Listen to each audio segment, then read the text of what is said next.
Hello buddies, I am your RJ Mitra, grade 4 from Prambax Garden School. This is message from Savitri by Arbindo. The trustful guardian of the earth sings, behold, she canalized the outbreak of the gods and cut through Visitas and Inchichi. Sign among road of shimmering and discoveries. Thank you, bye. Hello buddies, நான் உங்க RJ Jeevika from grade 5 Primwats Garden School. Today's Karmayogi Appa's message. To do successfully, he must be only who aspires the social growth and expresses it in his personality. Thank you, bye. Hi, hello buddies. I am your RJ Rohita, grade 8 from Primbats Garden. Today we are going to see a new story. In a small village, there lived a poor but talented artist named Mia. She dreamed of a magic paintbrush that could bring her paintings to life. One day, an old man gave her a magical paintbrush. Mia began to create beautiful paintings, and every stroke of her brush made her creation come alive. She used this power to help her village and making food, shelter for those in need. But word of the magic paintbrush reached a greedy king who demanded it for himself. Mia refused, and the king grew angry. He sent his soldiers to take the brush by force. When they tried, the brush painted a storm, and the soldiers fell. Mia, realizing the brush's potential for misuse, decided it to hide where they could not find it.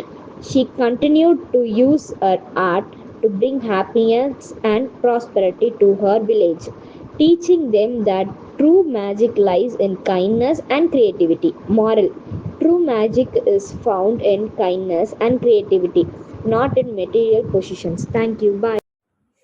அனைவருக்கும் வணக்கம். நான் Karpagam Rajesh, பிரைம்பட்ஸ் garden பள்ளியிலேருந்து பேசுகிறேன். இன்றைக்கி ஒரு குட்டி கதை கேட்கலாமா? ஒரு ஊரில் ஒரு ஆத்தங்கரை ஓரமாக ஒரு ஞானி உட்காந்துட்ருக்காரு.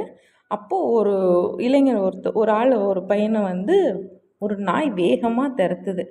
நாய் வேகமாக திறத்திட்டு போய் கடிக்கவும் செஞ்சிடுது. இந்த பையன் ரொம்ப ஸ்பீடாக ஓடிட்டு இருக்கான். அவன் கடிச்சிது. அப்புறம் நாய் இந்த ஞானி என்ன பண்ண விரட்டி விட்டுட்டு இந்த பையனுக்கு ட்ரீட்மெண்ட்லாம் பார்த்து புண்ணுக்கெல்லாம் மருந்தெல்லாம் போட்டு எல்லாம் பண்ணி சரி பண்ணுறாரு. சரி பண்ணிவிட்டு உனக்குள்ளே ஓடுறது நீ ரொம்ப இதுவாக ஓடுற, நீ நல்ல ஓட்டப்பயிற்சியில் இது பண்ணலாம், ட்ரெயின் எடுக்கலாம் அப்படின்னு சொல்லிட்டு ஓட்டப்பந்தயத்துக்கெலாம் நீ நிறையா கலந்துக்கலாம் அப்படின்னு சொல்லி அவனை நல்லா ட்ரெயின் பண்ணுறாரு. ட்ரெயின் பண்ணி இது பண்ணி அவன் வெளியூரில் நடக்கிற போட்டி எல்லாத்துலேயும் போய் நிறைய சாதனைலாம் பண்ணி இதெல்லாம் பண்ணி நல்ல ஒரு பெரிய லெவலுக்கு வந்துடுறான்.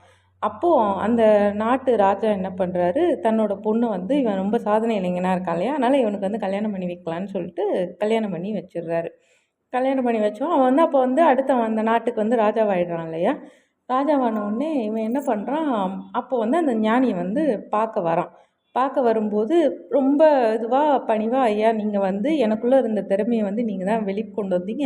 ஓட்டப்பந்தயத்தில் நான் இப்படிலாம் பண்ணலான்னு சொல்லி எனக்கே தெரியாது. நீங்கள் அதை ஐடென்டிஃபை பண்ணி எனக்கு ட்ரெயின் பண்ணி என்னை இந்த அளவுக்கு கொண்டு வந்திருக்கீங்க. நான் இந்த அளவுக்கு உங்களுக்கு இருக்கிறேன்னா நீங்கள் தான் காரணம் அப்படின்னு சொல்லி அவருக்கு ரொம்ப இது பண்ணிவிட்டு அவர்கிட்ட ஆசீர்வாதம் வாங்க வந்தேன் அப்படின்னு சொல்கிற மாதிரி பேசிட்டு அப்படி இருக்கும்போது பக்கத்தில் ஒரு நாய் உட்காந்துட்டே இருந்தது. அப்போது அந்த ஞானி என்ன சொல்கிறாராம், உன்னோட முன்னேற்றத்தில் என்னோட பங்கு இருக்குதுன்னு சொல்கிற இல்லையா, ஓகே, அதே அளவுக்கு இந்த நாயோட பங்கும் இருக்குது அப்படின்னு சொல்லி சொல்கிறாராம். இவனுக்கு ஒன்றுமே புரியலையாம். என்னன்னொடனே, இந்த நாய் தான் அன்றைக்கி உன்னை திறத்துச்சு, இந்த நாய் திறத்தி நீ ஓட்டுறதை பார்த்து தான் நான் கண்டுபிடிச்சி இதை மாதிரி உன்னை மேலே கொண்டு வந்தேன்.